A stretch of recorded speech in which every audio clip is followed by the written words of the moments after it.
वृश्चिक राशि वालों, नमस्कार दोस्तों, आप सभी को बहुत बहुत स्वागत है। पुलिस का कॉल आने वाला है। सुबह 11:59 बजे चुपचाप देखो।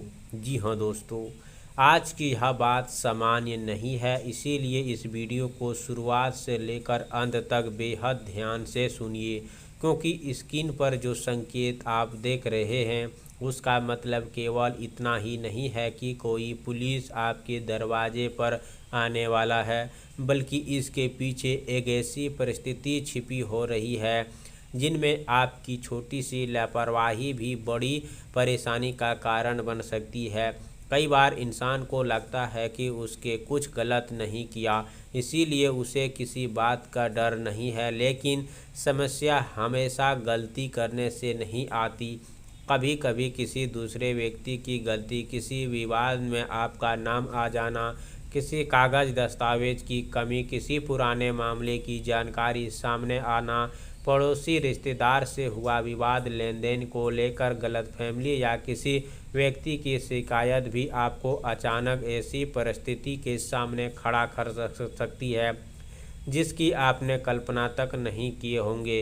इसीलिए आज की बात को डराने वाली बात समझकर नज़रअंदाज मत कीजिए, बल्कि इसे एक सावधानी के संकेत की तरह समझिए। खासकर अगर पिछले कुछ समय से आपके आसपास किसी व्यक्ति के साथ तनाव चल रहा है, किसी से पैसे का हिसाब बाकी है, किसी संपत्ति वाहन से जुड़ी बात अटकी हुई है, कोई पुराना विवाद पूरी तरह समाप्त नहीं हुआ है, या आपको महसूस हो रहा है कि कोई व्यक्ति आपके खिलाफ बातों को आगे बढ़ाकर पेश कर रहा है, तो आपको इस समय अपनी हर गतिविधि को थोड़ी अतिरिक्त सावधानी रखने की आवश्यकता है। सबसे बड़ी बात यह है कि गुस्से में आकर कोई ऐसा शब्द मत बोल दीजिए जिनके बाद में आपके खिलाफ इस्तेमाल किया जा सके।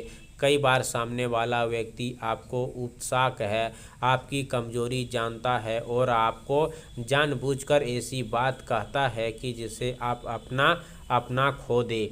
आपको लगेगा कि आपने गलत है और जवाब देना जरूरी है, लेकिन यही वह क्षण हो सकता है जहां समझदारी और जल्दबाजी के बीच बहुत बड़ा अंतर पैदा हो सकता है। इसीलिए यदि कोई व्यक्ति आपको भड़काने की कोशिश करे, तुरंत प्रतिक्रिया देने के बजाय कुछ समय शांत रहिए।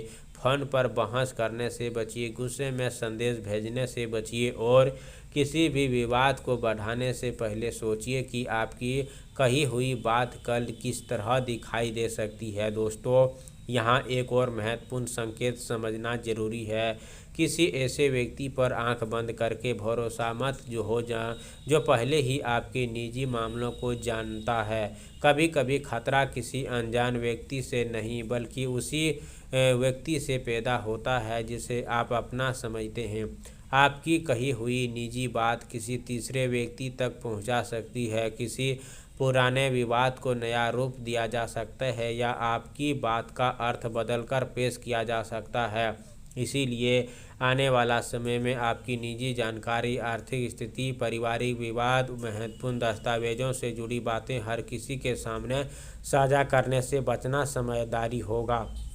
अगर कोई व्यक्ति बार बार आपसे ऐसी जानकारी निकालने की कोशिश कर रहा है जिसे जानने से उसे आवश्यकता नहीं है, तो उसकी मंशा पर थोड़ा ध्यान देना जरूरी है। और सबसे महत्वपूर्ण बात, किसी भी कानूनी या पुलिस से जुड़ी मामलों में अफवाहों और डर के आधार पर गलत फैसला मत लीजिए। यदि वास्तु कोई नोटिस, शिकायत, समय या आधिकारिक सूचना प्राप्त होती है तो उसे ध्यान से पढ़िए और अनावश्यक पढ़ने पर योग्य कानूनी सलाह लीजिए। किसी भी बात सुनकर बिना जांचे देना, किसी कागज पर हस्ताक्षर करना, झूठी जानकारी देना या किसी भी दूसरे व्यक्ति की जिम्मेदारी और अपने ऊपर बिल्कुल सही नहीं होगा, क्योंकि कई बार समस्या छोटी होती है लेकिन गलत तरीके से संभालने पर वही समस्या बड़ी बन जाती है। इसीलिए इस पूरे संकेत को सबसे बड़ा संदेश डर नहीं बल्कि सावधानी है। आपको अपने कागज व्यक्तिगत रखने हैं, वाहन से जुड़ी जानकारी दस्तावेजी की जांच करनी है, पैसों के लेन देन रिकॉर्ड सुरक्षित रखना है और यदि किसी व्यक्ति के साथ विवाद है तो बातचीत को शांत तरीके से संभालना है। सोशल मीडिया पर किसी भी खिलाफ गुस्से में पोस्ट टिप्पणी करने की बचिए, क्योंकि आज यही कही गई बात कल आपके लिए परेशानी का कारण बन सकती है। आप सभी से निवेदन है दोस्तों कि शुक्रवार की सुबह स्नान करके स्वस्थ वस्त्र धारण करें और माता लक्ष्मी के सामने घी का दीप जलाएं। इसके बाद सफ़ेद कपड़े, 5 कौड़ी को थोड़ा सा चावल और 1 चुटकी हल्दी रखकर माता लक्ष्मी के चरणों में अर्पित करें। मन में अपनी परेशानी दूर होने की, घर में शांति बनी रहने की प्रार्थना करें। इसके बाद ओम श्री महालक्ष्माय मंत्र का 108 बार जाप करें। शुक्रवार के दिन किसी बेसहारा महिला को सफ़ेद मिठाई, चावल, दूध दान करना भी शुभ होते हैं। खासकर इस समय किसी से बेवजह विवाद करने, गुस्से में जवाब देना और किसी अनजान व्यक्ति को निजी जानकारी देने से बचें। शाम के समय घर के मुख्य द्वार के पास एक छोटा सा दीप जलाकर मां लक्ष्मी से प्रार्थना करें कि घर परिवार में सुख शांति बनी रहे और सभी अनावश्यक परेशानियों से दूर हो। कमेंट बॉक्स में जय माता लक्ष्मी जरूर लिखें। चैनल पर पहली बार आए हो तो चैनल को सब्सक्राइब करें, प्यारे हाथों से वीडियो को लाइक करें। अगले नेक्स्ट वीडियो के साथ मिलते हैं, तब तक के लिए धन्यवाद। आपका दिन शुभ हो।